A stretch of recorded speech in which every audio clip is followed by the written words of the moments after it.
Welcome back to Kababayan Today. Ako po si G. Tanji. And let's continue to celebrate our Filipino Americans for the month of March as we get to know the artists of Kollective Binhi.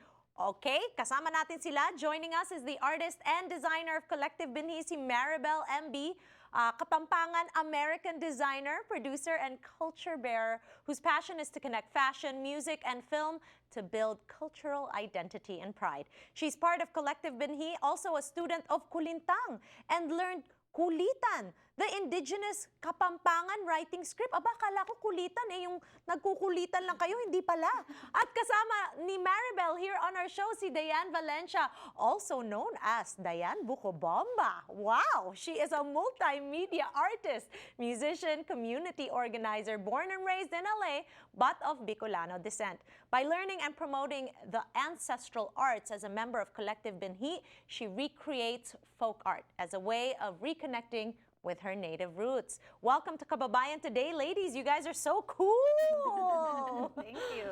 Thanks for taking the time to be here. Let's talk about you guys focusing as artists. Marybelle, kailan mo na intindihan na eto talaga yung gusto mong gawin, na maging isang artist? Well, I've always, my background is in fashion, and I went to the Fashion Institute of Design and Merchandising, and I've always been inspired by handmade traditional arts like hand weaving, natural dyeing, hand-carved jewelry, and hand-woven clothing. So after connecting with some indigenous tribes in the Philippines, I was really inspired and wanted to find ways to incorporate these natural elements and traditional elements into my designs. Yeah. Would you say that sustainable fashion, that's what people are calling it, diba? Sustainable fashion is a trend that is more and more people are looking for. But why is it important to understand why we need to go towards sort of that kind of fashion? Well, fashion has just, I've learned that it's just been so unsustainable and really harmful for the environment. So my philosophy is more about quality over quantity, and finding a story behind the pieces that you're wearing. You add more deeper meaning to what you are about, and that's what I want to create with my designs and incorporate these, give confidence and Kasi may storya, yeah, diba? there's a story. Each piece that you wear, there's a story behind it. Yeah. It's not just materialistic, right? You know, some gear or whatever. Briefly, let's talk about you. You mentioned you went back to the Philippines. What was that experience like for you? I lived in the Philippines for about 6 months, but before that I would travel, and I attended the Kapwa conference in 2012 in Baguio. Ano yun?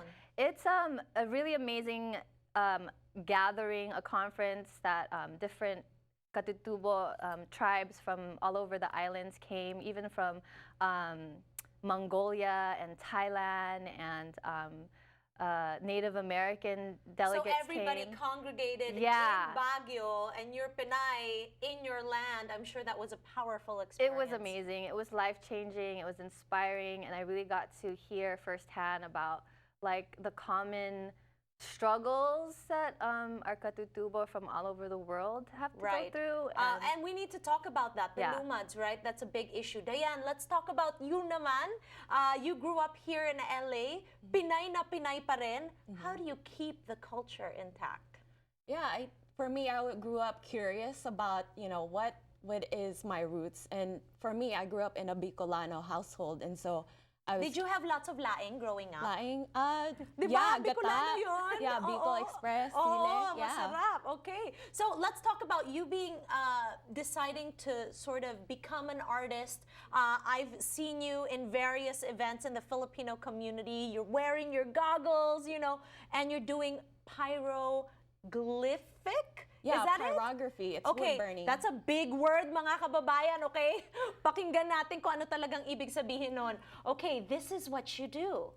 Yeah, so it's called solar pyrography. So I use the sunlight to make fire on wood pieces. So it all started because I went back to the Philippines in the Bicol region, and I saw a bunch of coconuts just as trash, right? So I decided to pick them up and decided to turn them into something else. And so I started doing different designs, wood burning.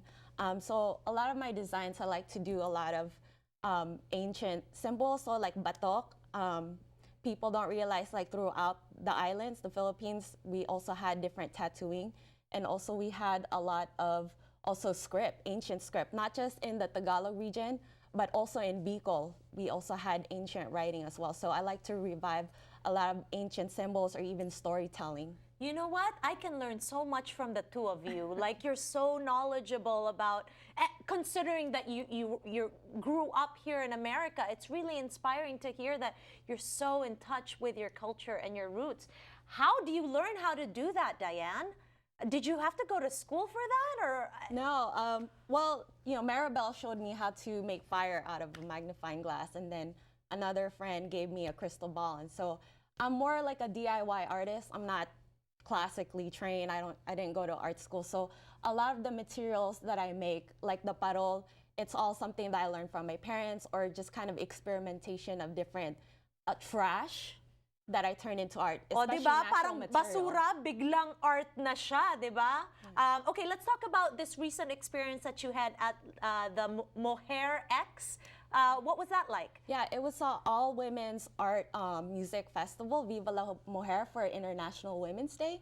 And the project was to raise funds for this photography program. Hey, that's you! Yeah, Las Fotos Project. And Did you make that? Yeah, it's a solar portrait of a Lumad chieftain, Big Kai. And the theme of the exhibit was knowledge is power. And so I wanted to show that connection of the people, the Lumads, defending ancestral land, defending ancestral knowledge of how to, you know, take care of the land, and also the schools, right, that are being attacked. Like, why are they attacking these schools? And it's because they have knowledge on, you know, how to maintain the land and the culture and persevere. And so this is to honor the folks there, and also to shed light on what's happening. Right, because a lot of kababayans may not know that our kababayans in the Philippines, our Lumads, their ancestral lands are being taken away. They're closing schools for the children.